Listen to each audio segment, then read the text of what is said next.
இலங்கையில் ராவணனை போரில் வென்ற ராமர் பரிவாரங்களோட அயோத்தி திரும்புகிறார். அவருக்கு பட்டாபிஷேகம் விமர்சையாக நடைபெறுது. அதற்கு பின்னால் ஸ்ரீ ராமராஜ்யமும் சிறப்பாக நடந்தது. பிறப்பு அப்படின்னாலே இறப்பும் நிச்சயம் உண்டு.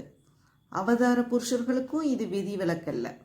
ஸ்ரீ ராமரோட அவதார நோக்கம் நிறைவேறுது.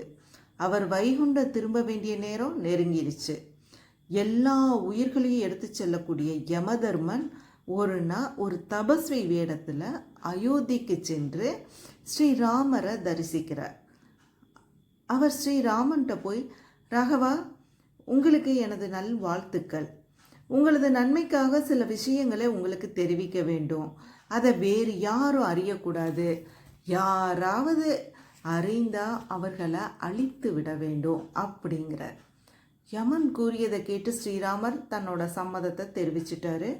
ராமர் லக்ஷ்மணனை கூப்பிட்டு வாயிற்காவலனை வெளியே அனுப்பிட்டு, நீயே வாயில காவல் புரி, இந்த மகரிஷியோட நான் தனிமையில் பேசணும்.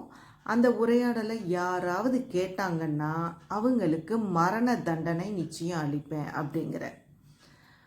ராமர் கூறியபடியே லக்ஷ்மணனும் வாயில் காப்பனை அனுப்பிட்டு தானே காவல் புரிகிறார். ராமர் மகரிஷி வடிவில் வந்த காலதேவனை தனி இடத்திற்கு கூட்டிகிட்டு வந்து 2 பேரும் பேசுகிறாங்க. பேசுகிறப்ப மகரிஷி சொல்கிறாரு, நான் யமதர்மராஜன், பிரம்மதேவர் கூறியபடி நான் உங்களை சந்திக்க வந்திருக்கிறேன் அப்படின்னு சொல்லி பிரம்மதேவர் சொன்ன விஷயங்கள் அனைத்தையும் பேசுகிறாரு. இந்த நேரத்தில் வாயிலில் துர்வாச மகரிஷி ராமரை காண வந்திருக்காரு. வாயில் காப்போனா இருக்கிற லக்ஷ்மணன்ட்ட, விரைவில் நான் ராமரை தரிசனம் செய்யணும், எனக்கு நிறைய வேலை இருக்குது, அதுக்கு ஏற்பாடு செய்ய அப்படிங்கிறார்.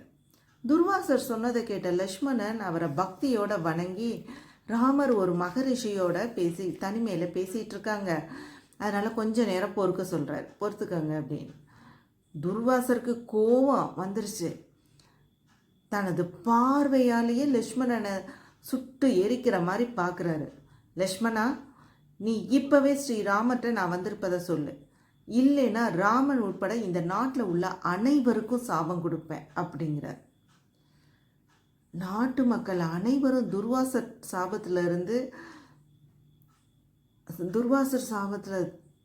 தவிர்க்கணும் அப்படின்னு விரும்பி லக்ஷ்மணன் என்ன பண்ணுறாரு, நான் ஒருத்தன் இறந்தா கூட பரவாயில்ல, மக்கள் யாருக்கும் சாபம் ஏற்படக்கூடாதுன்னு முடிவு செய்கிறாரு.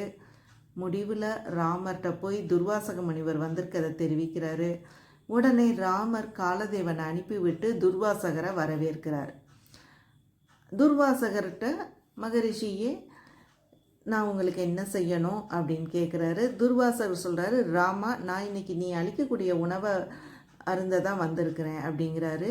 துர்வாசகர் சொன்னதும் ராமர் ரொம்ப மகிழ்ச்சி அடைந்து ஒரு பெரிய விருந்துக்கு ஏற்பாடு பண்ணி துர்வாசக முனிவர் மனம் மகிழ்ச்சி அடைகிற வரையில் அந்த விருந்தை கொடுத்து அவரை அனுப்புகிறாரு. துர்வாசகரும் மன மகிழ்ச்சியோட ஆசிரமத்திற்கு போகிறார். துர்வாசகர் போன பிறகுதான் ஞாபகம் வருது ராமருக்கு காலதேவனுக்கு கொடுத்த வாக்குறுதி. லக்ஷ்மணனை தண்டிக்கணுமே அப்படின்னு சொல்லி மனசு கலங்குறாரு. லக்ஷ்மணன் கொஞ்சமும் கலக்கம் இல்லாமல் ராமர்கிட்ட போய், ராமா, என்னை பற்றி உங்களுக்கு கவலை வேண்டாம், நான் செல்ல வேண்டிய வழியை விதி ஏற்கனவே நிச்சயம் பண்ணிருச்சு, உங்களோட வாக்கை நிறைவேற்றுங்க அப்படிங்கிறார். ராமர் துக்கத்தில் ஆழ்ந்துட்டாரு. அமைச்சர்கள், பண்டிதர்கள் இவங்க எல்லாரையும் வரவழைச்சு நடந்ததை ஃபுல்லாக விளக்குறாரு. இது எல்லாத்தையும் கேட்டுக்கிட்டு இருந்த வசிஷ்டர் சொல்கிறாரு, ஸ்ரீராமா, லக்ஷ்மணனை துறந்து விடு, காலம் வலிமை வாய்ந்தது, நீ உன்னோட வாக்குறுதியை காப்பாற்று அப்படிங்கிறார். வசிஷ்டர் சொன்னதை கேட்டு ராமருக்கு மிகுந்த மனவேதனை. லக்ஷ்மணன்ட்ட போய், லக்ஷ்மணா, நான் தர்மத்துக்கு மாறாக நடக்க மாட்டேன், தர்மப்படி நடக்கணும், அதனால நான் உனக்கு மரண தண்டனை தரணும் அல்லது உன்னை நான் துறக்கணும், துறப்பதும் மரண தண்டனைக்கு சமம் அப்படின்னு சொல்லி சாதுக்கள் சொல்கிறாங்க, அதனால நான் உன்னை துறக்கிறேன் அப்படிங்கிறாரு.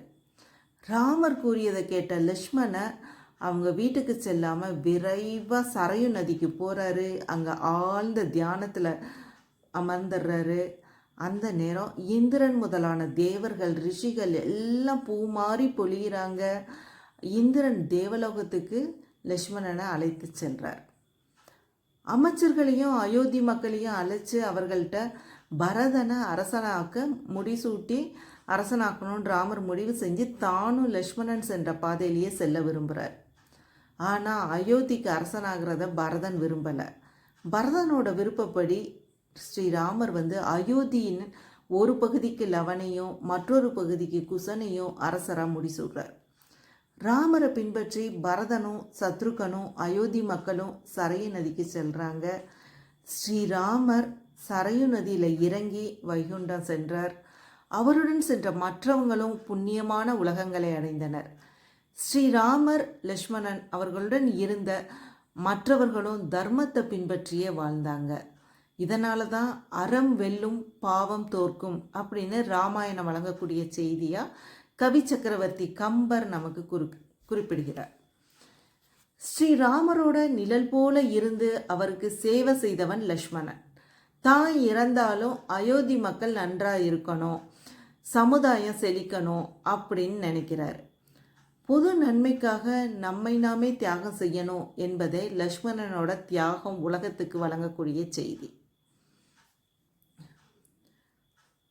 ராமாய ராமபத்ராய ராமச்சந்திராய வேதசே ரகுநாதாய நாதாய சீதாய பதயே நமஹ.